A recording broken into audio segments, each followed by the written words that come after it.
അങ്ങനെയൊന്നുമല്ല, ജമാഅത്ത് നമ്മൾ അങ്ങനെ പറയാൻ സമ്മതിക്കില്ല. അത് പറഞ്ഞാൽ ഉടനെ ഓർക്ക് എന്ത് ചെയ്യാൻ കണ്ടോ, ഞങ്ങൾ ഇതാണ് പറഞ്ഞത്. ഇവിടെ എല്ലാവരും എന്താണ്, ജമാഅത്ത് എന്ന് പറയുന്ന പൊളിറ്റിക്കൽ ഇസ്ലാമിന്റെ അല്ലെങ്കിൽ ഈ വർഗീയ ശക്തിയുടെ കൂടെ തന്നെയാണ്. അത് തെളിയിച്ചു എന്ന് അവർക്ക് എന്ത് ചെയ്യും പറയാൻ പറ്റും. ഈ തള്ളി പറഞ്ഞാലോ, അവരിൽ ഉള്ള കാര്യങ്ങളിൽ പോലും ആദർശപരമായ വ്യത്യാസങ്ങൾ പോലും മുസ്ലിം സംഘടനകൾ പഴയതുപോലെ തിരിച്ചു പറയാൻ പറ്റാത്ത വിധമുള്ള ഒരു സാഹചര്യം ഉണ്ടാക്കുന്നതിൽ ഇപ്പോൾ CPM എടുക്കുന്ന നിലപാട് എന്ത് ചെയ്യാണ് കാരണമാണ്. അഥവാ ഒരർത്ഥത്തിൽ അത് ജമാഅത്തെ ഇസ്ലാമിക്ക് അനുകൂലമാണെന്നാണ് ഞാൻ പറയുന്നത്. മുൻ മന്ത്രിയും അതുപോലെ തന്നെ CPMന്റെ സംസ്ഥാന തലത്തിലുള്ള നേതാവുമൊക്കെയായ AK ബാലൻ, അദ്ദേഹം ഒരു പത്രസമ്മേളനത്തിനിടെ ഒരു പ്രസ്താവന നടത്തുന്നു. ജമാഅത്തെ ഇസ്ലാമിയുമായി ബന്ധപ്പെട്ട്, അതുപോലെ UDF ഭരണത്തിൽ വന്നാൽ ആഭ്യന്തര വകുപ്പ് ഇവരൊക്കെ കൈകാര്യം ചെയ്യും, മാറാട് കലാപങ്ങൾ ഒരുപാട് ആവർത്തിക്കും എന്നൊക്കെ പറഞ്ഞു വളരെ അപകടകരമായ പ്രസ്താവന അദ്ദേഹത്തിൽ നിന്നുണ്ടാവുകയാണ്. സ്വാഭാവികമായും അതിനെതിരെ പ്രതികരണങ്ങൾ വരുന്നു. സ്വന്തം പാർട്ടിയിൽ നിന്ന് തന്നെ അതിനെ തള്ളിപ്പറയുന്ന രൂപത്തിലുള്ള പ്രതികരണങ്ങൾ വരുമ്പോൾ പിന്നീട് അദ്ദേഹം വീണ്ടും പത്രസമ്മേളനം നടത്തിക്കൊണ്ട് അതിനെ ന്യായീകരിക്കുന്ന ഒരു സാഹചര്യം നമ്മൾ കണ്ടു. ഞാൻ ഉദ്ദേശിച്ച ജമാഅത്തെ ഇസ്ലാമി അങ്ങനെയല്ല ഇങ്ങനെയല്ല എന്നൊക്കെ പറയുന്നു. അതോടൊപ്പം തന്നെ ഞാൻ വിശ്വാസികളുടെ കൂടെയാണ്, എനിക്ക് വിശ്വാസികളായ ഒരുപാട് സുഹൃത്തുക്കളുണ്ട് എന്നൊക്കെ പറയുന്നു. അങ്ങനെ അത് ഉയർത്തി കാട്ടിക്കൊണ്ട് ഒരു വിശുദ്ധ ഖുർആനിൻ്റെ തഫ്സീറൊക്കെ ഉയർത്തി കാണിച്ചുകൊണ്ട് ഞാൻ ജയിലിൽ പോയാലും ഇതൊക്കെ വായിക്കും എന്നൊക്കെ പറയുന്ന രൂപത്തിലേക്ക് അത്തരമൊരു സാഹചര്യത്തെ ഈ ഒരാഴ്ചയിൽ നമ്മൾ കാണുകയുണ്ടായി. ഇവിടെ നമ്മൾ ആദ്യം ചർച്ചക്കെടുക്കാൻ ഉദ്ദേശിക്കുന്നത് ഇങ്ങനെ ഒരു വിശുദ്ധ ഖുർആനിൻ്റെ ഒരു പ്രതി ഉയർത്തി കാണിച്ചുകൊണ്ട് അദ്ദേഹം മറുപടി നൽകുമ്പോൾ അതിലൂടെ നൽകാൻ ഉദ്ദേശിക്കുന്ന ഒരു മെസ്സേജ് എന്താണ്, അല്ലെങ്കിൽ അതിൽ നിന്ന് അദ്ദേഹം ഉദ്ദേശിക്കുന്ന ലക്ഷ്യം എന്താണെന്നുള്ളതാണ്. മുൻമന്ത്രി AK ബാലൻ ഈ വിഷയത്തിൽ നടത്തിയ പത്രസമ്മേളനവും വിശുദ്ധ ഖുർആന്റെ പരിഭാഷ ഉയർത്തിപ്പിടിച്ചതും അതുമായി ബന്ധപ്പെട്ടുണ്ടായ വിവാദങ്ങളും ഒക്കെ നിരീക്ഷിച്ചാൽ അതിൽ നിന്ന് അദ്ദേഹം എന്താണ് ലക്ഷ്യം വെക്കുന്നത് എന്ന് കേരളത്തിലെ ഏകദേശം എല്ലാവർക്കും ഒരു ധാരണ കിട്ടിയിട്ടുണ്ട്. അതിലിപ്പോൾ അത് അത്ര അവ്യക്തമായ കാര്യങ്ങളൊന്നുമല്ല. അതിലൊന്നും എന്താണെന്ന് വെച്ചാൽ, ഈ ജമാഅത്തെ ഇസ്ലാമിക്കെതിരെ രംഗത്ത് വരുന്നത് എൻ്റെ ഒരു ലക്ഷ്യം എന്ന് പറയുന്നത് എല്ലാവർക്കും മനസ്സിലായൊരു കാര്യമാണ്. എന്ത്, ഇവിടെ ഒരു ഭൂരിപക്ഷ കൺസോളിഡേഷൻ ഉണ്ടാക്കുക എന്നത് തന്നെയാണ് അതിൻ്റെ ലക്ഷ്യം. അത് ഒറ്റപ്പെട്ട ഒരു പ്രസ്താവനയായിട്ട് കാണാൻ പറ്റില്ല. കുറച്ച് മുമ്പുള്ള പ്രസ്താവനകളും ചെയ്തികളും വിശകലനങ്ങളും ഒക്കെ നമ്മൾ ചേർത്ത് വെച്ച് നോക്കിയാൽ ഇത് കുറച്ച് കാലങ്ങളായിട്ട് ചെയ്തു വരുന്ന രൂപമാണ്. അതായത് ജമാഅത്തെ ഇസ്ലാമിയെ എന്ത് ചെയ്യുക, ഒരു നാട്ടക്കുറ്റിയാക്കി വെക്കുക, എന്നിട്ട് അതിനെ അതിശക്തമായി ആക്രമിച്ചുകൊണ്ടിരിക്കുക. അപ്പോൾ ഭൂരിപക്ഷ സമൂഹം എന്ത് ചെയ്യും, ഇവർക്ക് അനുകൂലമായിട്ടുള്ളൊരു കൺസൾട്ടേഷൻ അവിടെ ഉണ്ടാക്കും എന്ന ഒരു അജണ്ടയാണ്. അത് സംശയമൊന്നുമില്ല. പിന്നെ ഇവിടെ വിശുദ്ധ ഖുർആനിനെ കൊണ്ടുവന്നത് എന്തിനാണെന്ന് വെച്ചാൽ, ഇപ്പോൾ അത് ജമാഅത്തെ ഇസ്ലാമിനെ പറ്റി പറഞ്ഞപ്പോൾ ജമാഅത്തെ ഇസ്ലാം എന്ത് ചെയ്തു, അദ്ദേഹത്തിനെതിരിൽ പരാതി കൊടുത്ത് കേസ് കൊടുത്തപ്പോൾ വീണ്ടും അദ്ദേഹം രംഗത്ത് വന്നു. അപ്പോൾ ഞാനൊരു മാപ്പ് പറയില്ല, വേണമെങ്കിൽ ജയിലിൽ പോകാം. അപ്പോൾ ആ ഭാഗം പറയുമ്പോഴും ഇതന്നെയാണ് സംഭവിക്കുന്നത്. ഏത്, ഭൂരിപക്ഷ കൺസോളിഡേഷൻ ഒന്നുകൂടി ചാർജ് ചെയ്യുക എന്നുള്ളതാണ്. ഞാൻ വളരെ ഉഷാറായിട്ട് ഇവരോട് യുദ്ധം ചെയ്യും. അപ്പോൾ അത് പറയുമ്പോൾ ഇവിടുത്തെ പൊതുവേ മുസ്ലിം സമുദായത്തിന് പൊള്ളുമോ, അവർക്കൊരു പ്രയാസം വരുമോ, ന്യൂനപക്ഷത്തിനൊരു ബുദ്ധിമുട്ടുണ്ടാവുമോ എന്ന ഒരു ആശങ്ക സ്വാഭാവികമായിട്ടുള്ള ഒരു സൈഡ് തന്നെ വലിഞ്ഞു പോകുമ്പോൾ ഒരു പ്രശ്നമാണല്ലോ അത്. അപ്പോൾ ഒന്ന് ബാലൻസ് ചെയ്യുക എന്നുള്ളതാണ് എന്ത്, ഖുർആൻ കൊണ്ടുവന്നിട്ട് അത് ഉയർത്തി കാണിച്ച് ഞാൻ ഖുർആൻ്റെ ആളാണ്, ഞാൻ ജയിലിൽ പോകണമെങ്കിൽ ഇത് വായിക്കാനാണ് ഞാൻ പോകുന്നത്.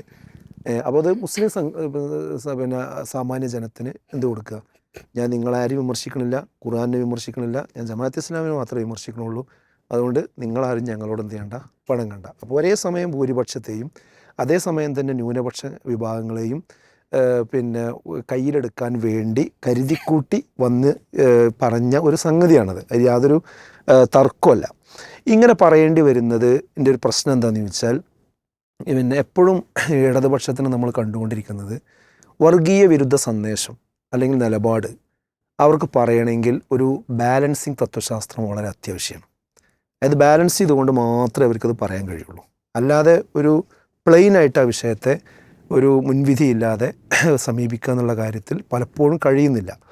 അതായത് അവരുടെ സിദ്ധാന്തം തന്നെ എന്താ വെച്ചാൽ, ഇവിടെ ഫാസിസ്റ്റുകൾ, തീവ്ര വലതുപക്ഷ ഹിന്ദുത്വത്തിൻ്റെ ആളുകൾ, ഭൂരിപക്ഷ വർഗീയതയുടെ ആളുകൾ, പിന്നെ ഇവിടെ മുസ്ലിം വിഭാഗത്തിൽ കുറച്ച് ആളുകൾ, ന്യൂനപക്ഷ വർഗീയത ഉണ്ടാക്കുന്ന ആളുകൾ, ഞങ്ങളതിൻ്റെ ഇടയിൽ നിന്നിട്ട് രണ്ടിനെയും ഒഴിവാക്കി യഥാർത്ഥ മതവിശ്വാസികളെ കൂട്ടിപ്പിടിച്ച് പോകുന്ന മതനിരപേക്ഷ കക്ഷികൾ. ഇതാണ് അവരുടെ ഒരു ആഖ്യാനം. അപ്പോൾ ഭൂരിപക്ഷ വർഗീയതനെ വിമർശിക്കണമെങ്കിൽ ന്യൂനപക്ഷ തീവ്രവാദം ഇവിടെ ഉണ്ട് എന്ന് എന്ത് ചെയ്യേണ്ടതുണ്ട്, എന്തെങ്കിലും ഒരു അടയാളം അവർക്ക് കിട്ടൽ നിർബന്ധമാണ്. അതിൻ്റെ തുലാസിൽ വെച്ചിട്ടേ ഇത് വിമർശിക്കുള്ളൂ.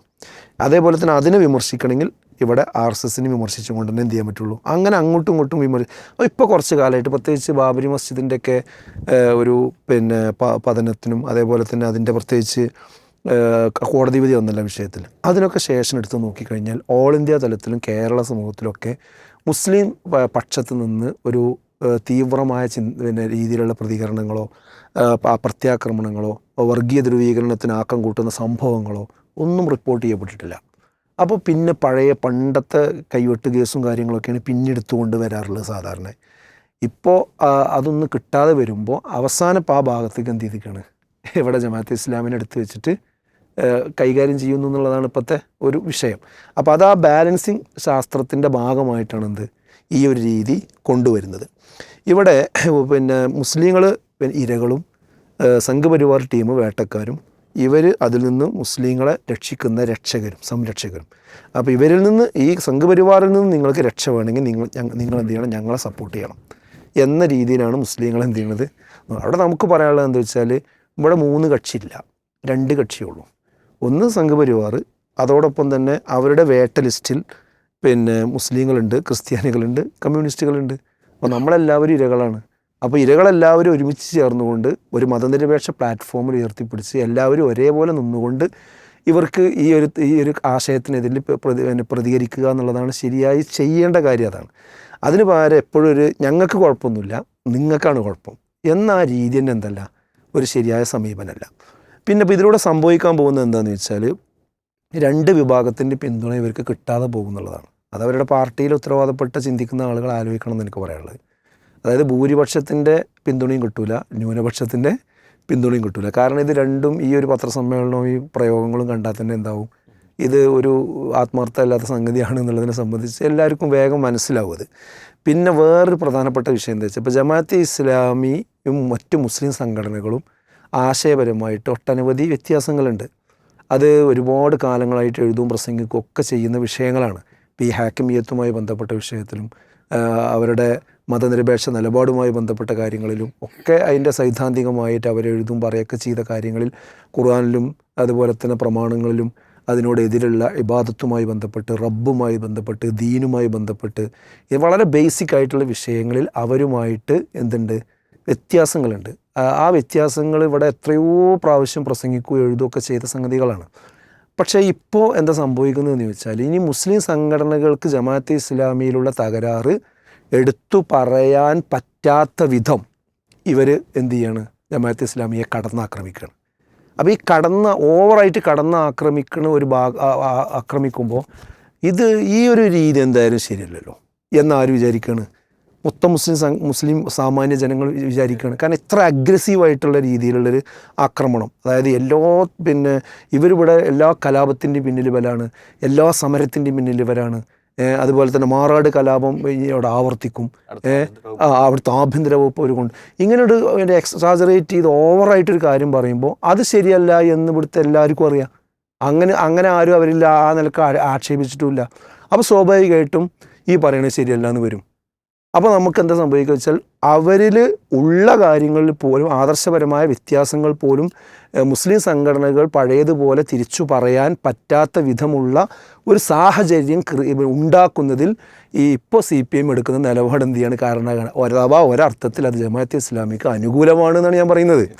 അതായത് ജമാഅത്തെ ഇസ്ലാമിക്ക് ഇവർ എതിരായ നിലപാടല്ല സ്വീകരിക്കുന്നത്, അനുകൂലമായ നിലപാടാണ് സ്വീകരിക്കുന്നത്.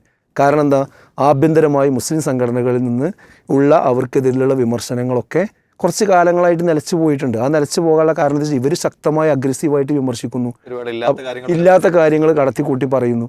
അപ്പോൾ അത് നെല്ലും പതിരും വേർതിരിച്ച് പറയാന്നുള്ളതിൽ കുറച്ച് പ്രശ്നങ്ങളുണ്ട്. അപ്പോൾ അത് സ്വാഭാവികമായിട്ടും എന്ത് ചെയ്യുന്നുണ്ട്, ഇവിടെ വിമർശനങ്ങൾ ഇല്ലാതെ പോകുന്നുണ്ട്.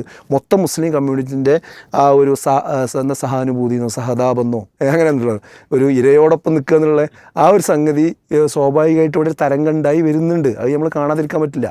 അപ്പോൾ എനിക്കതിൽ പറയാനുള്ളത് എന്താണെന്ന് വെച്ചാൽ, ഇങ്ങനെ ആക്രമിപ്പിക്കുന്ന സ്വഭാവം ഒഴിവാക്കുക.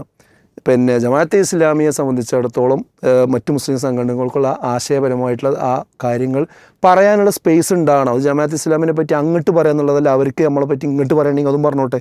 അത് അങ്ങോട്ടും ഇങ്ങോട്ടും പറയാനുള്ളതൊക്കെ അവസാനിപ്പിച്ച് പിന്നെ നമ്മളിപ്പോൾ രാഷ്ട്രീയപരമായിട്ട് പ്രശ്നത്തിലാണ്, കുഴപ്പത്തിലാണ്, അതുകൊണ്ട് ഇനി അതൊന്നും പറയേണ്ടതില്ല, നമ്മൾ തമ്മിലിപ്പോൾ ഒന്നും ഇടാൻ പാടില്ല എന്ന രീതി ഒരു കാരണവശാലും ശരിയല്ല. അത് നമ്മൾ ബ്രേക്ക് ചെയ്തേ പറ്റുള്ളൂ. അത് ബ്രേക്ക് ചെയ്തുകൊണ്ട് അതോടൊപ്പം പൊതുകാര്യങ്ങളിൽ ഒന്നിച്ച് നിൽക്കുവാനുള്ള സാഹചര്യം എന്ത് ചെയ്യണം, ഉണ്ടാവണം.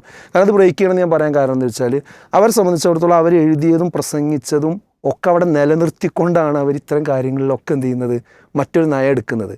അതാ നയം പൂർണ്ണമായിട്ട് സത്യസന്ധമായിട്ട് ജനങ്ങൾക്കിടയിൽ വരണമെങ്കിൽ അവരെഴുതിയതും പ്രസംഗിച്ചതും അത് ആ നിലക്ക് തന്നെ എന്ത് ചെയ്യണം, സത്യസന്ധമായിട്ട് തിരുത്തിക്കൊണ്ട് തന്നെ മുന്നോട്ട് പോകണം. അത് അവർക്കും കൃത്യമായിട്ട് അറിയാം. പക്ഷെ അപ്പോൾ ആ ഒരു വിഷയത്തെ അവർ പരിഹരിക്കാത്തിടത്തോളം കാലം അവർക്ക് ഇത്തരം ആക്ഷേപങ്ങൾക്ക് ആ ഒരു വഴിമരുന്ന് അവിടെ എന്ത് ചെയ്യുന്നുണ്ട്, ഉണ്ടാകുന്നുണ്ട്. അത് അവരുടെ നേതൃത്വം കൃത്യമായിട്ട് ആലോചിക്കേണ്ടതാണ്.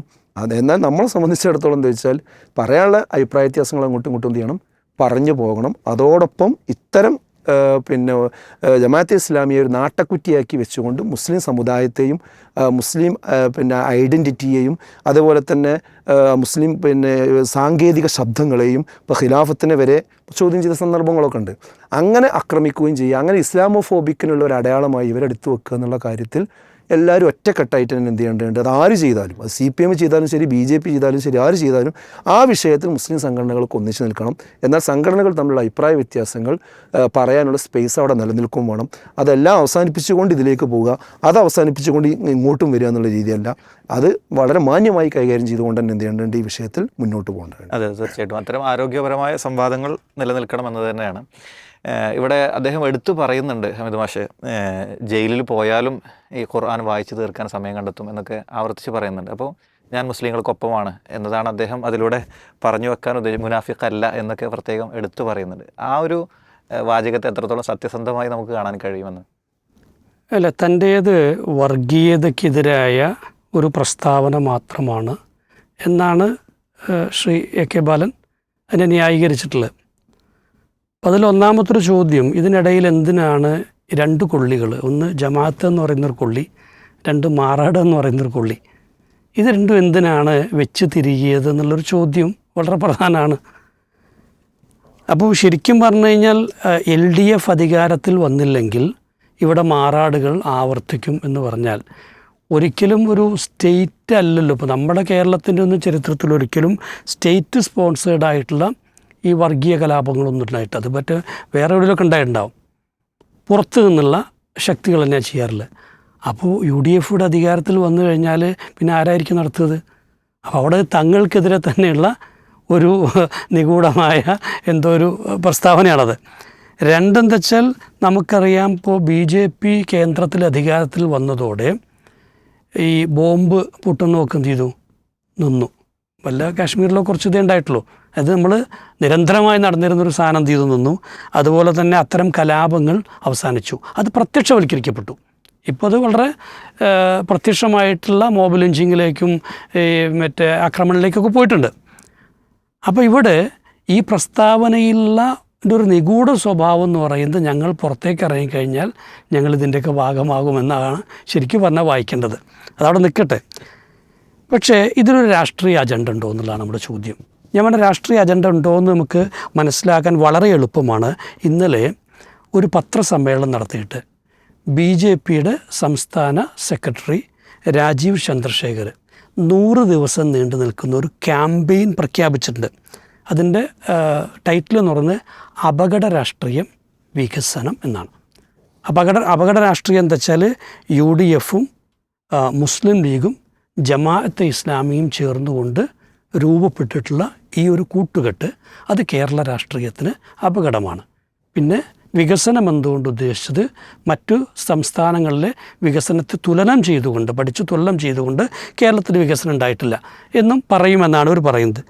കൂട്ടത്തിൽ അദ്ദേഹം ഒന്നുകൂടെ പറഞ്ഞു, വെള്ളാപ്പള്ളിക്ക് സ്വന്തം സമുദായത്തിൻ്റെ കാര്യം പറയാൻ അവകാശമുണ്ടെന്നുള്ളത്. ഈ രണ്ടും എടുത്തു നോക്കൂ, ഇതേ കാര്യമാണ് CPMഉം പറയുന്നത്. വെള്ളാപ്പള്ളി ന്യായീകരിക്കാൻ അവർ പറഞ്ഞ ന്യായം അത് തന്നെയാണ്. മറ്റൊരു ഭാഗത്തോ ഈ രാഷ്ട്രീയ കൂട്ടുകെട്ട് ഒന്ന് അതിന്. അപ്പോൾ ഇതെങ്ങനെ സമാനമാകുന്നത്? എങ്ങനെ ഒരേ രാഷ്ട്രീയ അജണ്ട രണ്ട് ധ്രുവങ്ങളിൽ നിൽക്കുന്നു എന്ന് പറയുന്ന രാഷ്ട്രീയ കക്ഷികളിൽ നിന്നുണ്ടാവുന്നത്? അപ്പം നമ്മൾ നേരത്തെ തന്നെ ഭയപ്പെട്ട അല്ലെങ്കിൽ ഇവിടെ രൂപപ്പെടുന്നുവെന്ന് പലരും പറഞ്ഞ ഒരു രാഷ്ട്രീയ പശ്ചാത്തലം ഇവിടെ ഒരുക്കപ്പെടുന്നു ഈ ഇലക്ഷൻ്റെ മുൻപായിട്ട് എന്ന് തന്നെ നമുക്ക് തോന്നുന്നത്. അപ്പോൾ ഇതിനൊരു ഇതും കൂടെ പറയാം. ഇപ്പോൾ മലപ്പുറത്ത് നിന്ന് പൂർണ്ണമായിട്ട് ഇടതുപക്ഷത്തെ നിഷ്കാസനം ചെയ്തു. എന്നുവെച്ചാൽ ജില്ലാ പഞ്ചായത്തിൽ ഒറ്റ സീറ്റ് പോലും കിട്ടിയില്ല. അപ്പോൾ നമ്മൾ സാധാരണ പ്രതീക്ഷിക്കുക എന്താണ്, ഞങ്ങൾക്കതിനകത്ത് എന്തോ രാഷ്ട്രീയ തെറ്റ് പറ്റിയിട്ടുണ്ട്, അതുകൊണ്ട് ഞങ്ങൾ തിരുത്താൻ ശ്രമിക്കുന്നതാണ്. പകരം അവർ പറഞ്ഞത് ഈ ഒരു മലപ്പുറത്തുണ്ടായ സമ്പൂർണ്ണമായ തിരിച്ചടി തെക്ക് ഗുണം ചെയ്യുമെന്നാണ്. തെക്കുള്ളവരെന്ത് ചെയ്യും? ഇതിൽ അപകടം തിരിച്ചറിഞ്ഞ് ഞങ്ങളെ പിന്തുണയ്ക്കും. അപ്പോൾ അതുകൊണ്ട് തന്നെ ഇതിന് ഈ നിലയ്ക്കുള്ള ഒരു പോളറൈസേഷനെ ശക്തിപ്പെടുത്തലാണ് ആവശ്യം എന്നാണ് അവർ മനസ്സിലാക്കിയത്. നമ്മൾ തെറ്റിദ്ധരിക്കേണ്ടി വരുന്ന ധരിക്കേണ്ടി വരുന്നുള്ളതാണ്. എന്തായാലും എന്തിനാണ് ഈ മാറാടിലേക്ക് അതിൽ കക്ഷിയല്ലാത്ത ജമാഅത്തിനെ വലിച്ചിഴച്ചതെന്നുള്ളൊരു ചോദ്യമുണ്ട്. കാരണം കേസും അതിലെ പ്രതികളുടെ ലിസ്റ്റൊക്കെ ഇപ്പോൾ നമ്മൾ കണ്ടു കഴിഞ്ഞാണ്. ജമാഅത്ത് മഹത്തായതാണെന്നുള്ളതല്ല. പക്ഷെ എന്തിനാണ് ഇവിടെ ഇപ്പോൾ UDFനെതിരെ ഇപ്പോൾ കുറച്ചു കാലമായിട്ട് മുസ്ലിം ലീഗിനെതിരെയും പറഞ്ഞുകൊണ്ടിരിക്കുന്ന പ്രധാനപ്പെട്ട ആരോപണം എന്ന് പറയുന്നത് അതൊരു വർഗീയ കൂട്ടുകെട്ട് ആണ് എന്നുള്ളതാണ്. സാമുദായികമൊന്നുമല്ല, വർഗീയ കൂട്ടുകെട്ടാണെന്നുള്ളതാണ്. അപ്പോൾ കേരളത്തെ സംബന്ധിച്ചിടത്തോളം ഇപ്പോൾ ഇതൊരു ഹൈന്ദവ വർഗീയത ഇനത്തില്ല, മുസ്ലിം വർഗീയതയാണ് പ്രശ്നം, ക്രിസ്ത്യൻ വർഗീയതയൊന്നുമില്ല. അപ്പോൾ അങ്ങനെ പറയണമെന്നുണ്ടെങ്കിൽ ഏതു കക്ഷിയെ ചേർത്ത് പറയും? ഇവിടെ സിമി എന്ന് പറയാൻ പറ്റുമോ? അപ്പോൾ ഇല്ല, തന്നെ നിരോധിച്ചു പോയി. NDF എന്ന് പറയാൻ പറ്റുമോ? അത് നിരോധിച്ചു പോയി. പിന്നെ ഇപ്പോൾ ഫുജിയെ പറയാൻ പറ്റുമോ? ഹർക്കത്തുൽ മുജാഹിദീനെ പറയാൻ പറ്റുമോ? ISISനെ പറയാൻ പറ്റുമോ? അല്ലെങ്കിൽ താലിബാനെ പറയാൻ പറ്റുമോ? അപ്പോൾ ഇതൊന്നും പറയാവിടില്ല. അപ്പോൾ സ്വാഭാവികമായിട്ടും ഇതിൽ പിടിക്കാവുന്ന ഒരു മുന്തിയ ഐറ്റം എന്ന അർത്ഥത്തിൽ ജമാഅത്ത് ഇസ്ലാമിയെ പിടിച്ചു കൊണ്ടുവന്നു. ഒരു പക്ഷേ കുറച്ചൊക്കെ എന്താണ് അവരുടെ പഴയകാല സാഹിത്യങ്ങളൊക്കെ വെച്ചുകൊണ്ട് വേണമെങ്കിൽ അവരെ പറയുകയും ചെയ്യാം. അപ്പോൾ ഇത് വളരെ കൃത്യമാണ്. ഇതിൻ്റെ ഒപ്പം എന്താണ് സ്ഥാപിച്ചെടുക്കുന്നത്? ഒന്ന്, മുസ്ലിങ്ങൾക്കിടയിൽ വർഗീയതയുണ്ട്, അല്ലെങ്കിൽ ഒരു വർഗീയ ശക്തിയെങ്കിലും ഉണ്ട്. ഈ വർഗീയ ശക്തി ഇന്ന് ലീഗിൻ്റെ കൂടെയാണ്, അല്ലെങ്കിൽ UDFൻ്റെ കൂടെയാണ്. ഇവർ അധികാരത്തിൽ വരും എന്നുള്ളതാണ് നിലവിലുള്ള തെരഞ്ഞെടുപ്പ് ഫലങ്ങൾ കാണിക്കുന്നത്. അല്ലെങ്കിൽ ഇതുപോലെ തന്നെ ഈ ട്രെൻഡ് തുടരുകയാണെങ്കിൽ അവർ അധികാരത്തിൽ വരും. അപ്പോൾ അവർ അധികാരത്തിൽ വന്നു കഴിഞ്ഞാൽ മുസ്ലിങ്ങൾക്ക് അല്ലെങ്കിൽ മുസ്ലിം വർഗീയ ശക്തികൾക്ക് സ്വാധീനമുള്ളൊരു ഭരണകൂടമായിരിക്കും ഇവിടെ ഉണ്ടാവുക. അവരവരുടെ വർഗീയ അജണ്ട നടപ്പാക്കാൻ ശ്രമിക്കും. അതിവിടുത്തെ ഇതര മതവിഭാഗങ്ങൾക്ക് വലിയ ഒരു നഷ്ടങ്ങൾക്ക് എന്ത് ചെയ്യാം കാരണമാകാം. അപ്പോൾ ഇത് ആണ് ഒരു ഇത് തന്നെ. അപ്പോൾ എന്തായാലും ഒരു വർഗീയ മുസ്ലിം രാഷ്ട്രീയത്തിൻ്റെ ഒരു കൺസോളിഡേഷൻ കേരളത്തിൽ നടന്നിരിക്കുന്നു. അതാണ് UDFന് വിജയം നൽകിയെന്നുള്ള ഒരു സ്റ്റേറ്റ്മെൻറ്റിനെ അവരെന്ത് ചെയ്യുക, കൃത്യമായിട്ട് എൻഡോസ് ചെയ്യുക എന്നുള്ളതാണ് ഒന്നാമത്തെ. രണ്ടാമത്തെ എന്താ വെച്ചാൽ, ഇവിടെ ഇപ്പോൾ സ്വാഭാവികമായിട്ടും ഇപ്പോൾ ജമാഅത്ത് ഇങ്ങനെ ആ രീതിയിൽ ഇല്ലാത്ത നുണകൾ വെച്ചൊക്കെ ആക്രമിക്കപ്പെടുമ്പോൾ എല്ലാവരും കൂടി ചിലപ്പോൾ എന്ത് ചെയ്യും, ജമാഅത്തിനെ ഡിഫെൻഡ് ചെയ്യും. അങ്ങനെയൊന്നുമല്ല, ജമാഅത്തിനെ നമ്മൾ അങ്ങനെ പറയാൻ സമ്മതിക്കില്ല. അത് പറഞ്ഞാൽ ഉടനെ ഓർക്ക് എന്ത് ചെയ്യാം, കണ്ടോ ഞങ്ങളിതാണ് പറഞ്ഞ് ഇവിടെ എല്ലാവരും എന്താണ് ഈ ജമാഅത്ത് എന്ന് പറയുന്ന പൊളിറ്റിക്കൽ ഇസ്ലാമിൻ്റെ അല്ലെങ്കിൽ ഈ വർഗീയ ശക്തിയുടെ കൂടെ തന്നെയാണ്. അത് തെളിയിച്ചു എന്ന് അവർക്ക് എന്ത് ചെയ്യും പറയാൻ പറ്റും. ഇനി തള്ളി പറഞ്ഞാലോ? തള്ളി പറഞ്ഞു കഴിഞ്ഞാൽ തങ്ങളെ മൊഴിചൊല്ലുക. ഇപ്പം ഇത്രയും കാലം ഇടതുപക്ഷത്തെ പരസ്യമായി പിന്തുണച്ച എല്ലാ സ്റ്റേറ്റ്മെൻറ്റ്സും നമുക്കറിയാം, അവർ തന്നെ പിന്തുണ വാങ്ങിയതിൻ്റെയൊക്കെ. അപ്പോൾ തങ്ങളെ തള്ളിപ്പറഞ്ഞ ഭാര്യയെ മൊഴി ചൊല്ലിയ ഇങ്ങോട്ട് തലാക്കുള്ളത് മൊഴി ചൊല്ലിയ ഭാര്യയോടുള്ള വിരോധം തീർക്കാം. അവരെന്ത് ചെയ്യും, എല്ലാവരും കൂടെ ഒരു അരിക്കാക്കിയെന്ന് സന്തോഷിക്കാൻ പറ്റും. അപ്പോൾ ഇവിടെ ഈ മുസ്ലിം സമുദായത്തെ സംബന്ധിച്ചോളം അനിവാര്യമായൊരു ഘട്ടത്തിൽ മുസ്ലിങ്ങൾക്കിടെ ഉണ്ടായിട്ടുള്ള ഒരൈക്യമാണത്. അതില്ല നമ്മൾ പറയുന്നില്ല. അതിൻ്റെ കാരണങ്ങൾ കൃത്യമായിട്ട് ഇടതുപക്ഷത്തിന് മനസ്സിലാകും, ഇടതുപക്ഷം അംഗീകരിക്കേണ്ടത് കൂടിയാണ്. കാരണം നിലവിലുള്ള സാഹചര്യത്തിൽ ഇതിൻ്റെ ഒരു കുറച്ചുകൂടെ ഉയർന്ന തലത്തിലേക്ക് പോവുകയാണെങ്കിൽ ശരിക്കും കമ്മ്യൂണിസ്റ്റുകളായിട്ടുള്ള ആളുകൾക്കും ഈ ആക്രമണത്തിൻ്റെ ഭാഗമാകേണ്ടി വരും. അപ്പോൾ ഈ കൺസോളിഡേഷൻ്റെ ഭാഗമാകേണ്ടി വരും. അപ്പോൾ തീർച്ചയായിട്ടും അത്തരമൊരു രാഷ്ട്രീയ സാഹചര്യത്തിൽ മുസ്ലിങ്ങളൊരു തീരുമാനം അറിഞ്ഞോ അറിയാതെയോ അങ്ങനെ ഒരു രാഷ്ട്രീയ താല്പര്യത്തിലേക്ക് പോയിട്ടുണ്ടെങ്കിൽ അതിനെ തള്ളിപ്പറയുകയല്ല, അതിന് പിറകിലുള്ള രാഷ്ട്രീയ ദിശാബോധത്തെ അംഗീകരിക്കുകയും പ്രോത്സാഹിപ്പിക്കുകയും അതിലൂടെ എങ്ങനെയാണോ അതൊരു വർഗീയരഹിതമായ ഇന്ത്യൻ സമൂഹം സൃഷ്ടിക്കാൻ സഹായകമാവുക എന്നത് പറയുകയാണ് ശരിക്കും വേണ്ടിയിരുന്നത്. പക്ഷെ അതിന് പറയാൻ തയ്യാറായില്ല. ഇനി മറ്റൊന്ന് വെച്ചാൽ ഇപ്പോൾ ശരിക്കും ഇപ്പോൾ ഇതിനകത്തൂടെ ഇപ്പോൾ ഇങ്ങനെ നേരത്തെ പറഞ്ഞ പോലെ ജമാഅത്തെ ഇസ്ലാമി എങ്ങനെ ഒരു കാട്ടിലില്ലാത്തൊരു മൃഗം, എവിടെയും നമ്മൾ കണ്ടിട്ടില്ലാത്ത അത്രയും വലിയൊരു മൃഗം അതുണ്ട് എന്ന് എന്ത് ചെയ്യുക, സ്ഥാപിച്ചെടുക്കുകയും ചെയ്യുന്നത്. ഇങ്ങനെ മുസ്ലിങ്ങൾക്കിടയിൽ നേരത്തെ പറഞ്ഞ പോലെ ഒരു ഇരയാക്കപ്പെടുന്നതിൻ്റെ ഒരു അഡ്വാൻറ്റേജ് എടുത്തുകൊണ്ട് അവരൊരു സ്വാധീന ശക്തി ആയാലോ, അപ്പോൾ ആ ഒരു ഇതൊരിക്കലും നമുക്ക് ഗുണകരമാണെന്ന് നമുക്ക് പറയാൻ കഴിയില്ല. കാരണം ഇവിടെ മുസ്ലിങ്ങളെ സംബന്ധിച്ചോളം അത് ഒരു ആൻറ്റി ഹിന്ദുവോ അല്ലെങ്കിൽ മറ്റേതെങ്കിലും ഒരു സമുദായത്തിനെതിരല്ല, മറിച്ച് കേരളത്തിലുണ്ടായ സാമുദായിക ശാക്തീകരണത്തിൻ്റെ ഭാഗമായി ഉണ്ടായി വന്നതാണ് മുസ്ലിം ലീഗും SNDPയും NSSും അതുപോലെ മറ്റേ നമ്മുടെ ക്രിസ്ത്യൻ ഇതുകളൊക്കെ. അത് ഒരിക്കലും നേരത്തെയുള്ളൊരു നിലപാടെന്തല്ല, മറ്റുള്ളവരുടെ അവകാശങ്ങൾ തട്ടിയെടുക്കുക എന്നുള്ളതല്ല, മറിച്ച് ന്യായമായി ലഭിക്കേണ്ട കാര്യങ്ങൾ ലഭിക്കാൻ വേണ്ടി ശബ്ദിക്കുക എന്നുള്ളതാണ്. ഇവിടെ ഇത്തരത്തിലുള്ളൊരു സംഘശക്തിയെ തകർക്കാൻ ഇതിലൂടെ അവർ ശ്രമിക്കുന്നുണ്ട് എന്നുള്ളതാണ്. ഇനി ഞാൻ പറഞ്ഞാൽ ഇതൊന്നുമല്ല വലിയ ലക്ഷ്യം എന്ന് പറയുന്നത്, ഇതൊന്നുമല്ല. ഒന്നാമത്തെ ഏറ്റവും വലിയ ലക്ഷ്യം എന്ന് വെച്ചാൽ ഒരു നിലക്കും ഇനിയിപ്പോൾ നാളെ UDF അധികാരത്തിൽ വന്നാൽ പോലും മുസ്ലിം ലീഗിന് ഈ സമുദായത്തിന് വേണ്ടി ശബ്ദിക്കാൻ കഴിയാത്ത വിധം അതിനെ ദുർബലമാക്കിയെടുക്കുക എന്നുള്ളതാണ്. കാരണം ഇപ്പോൾ നമുക്കറിയാം അങ്ങനത്തെ ഒരു സാഹചര്യം ഉണ്ടാക്കുക. ഇപ്പോൾ മലപ്പുറം ജില്ല വിഭജിക്കണമെന്നുള്ള ഇതുണ്ട്, ന്യായമാണ് എന്നുള്ളത് നമുക്കറിയാം. കാരണം ഒരു ജില്ല വിഭജിക്കുന്നതിനുള്ള ചില സാങ്കേതികമായ അടിസ്ഥാനങ്ങളുണ്ടല്ലോ, അല്ലെങ്കിൽ അതിനുള്ള മറ്റേ സാമൂഹികമായിട്ടുള്ള കാരണങ്ങളൊക്കെ ഉണ്ട്.